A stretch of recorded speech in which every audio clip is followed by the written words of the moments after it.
ప్రముఖ పుణ్యక్షేత్రమైన శ్రీకాళహస్తీశ్వర స్వామివారి దేవస్థానానికి త్రిపుర ఎక్స్ సీఎం మరియు ఎంపీ బిప్లాద్ కుమార్ విచ్చేశారు. కుటుంబ సభ్యులతో కలిసి స్వామివారి దర్శనం చేసుకున్నారు.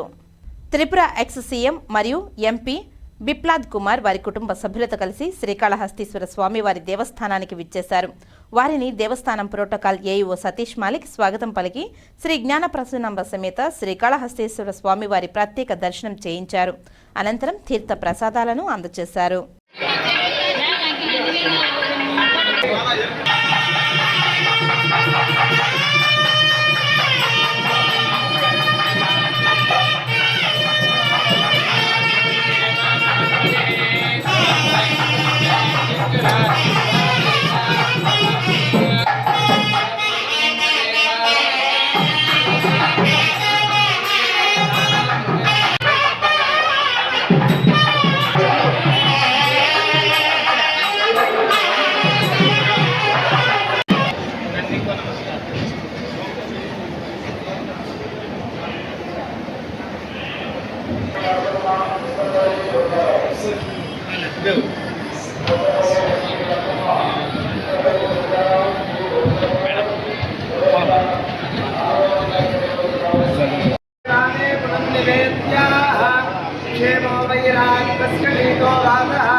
कालहस्तेश्वर शिवाय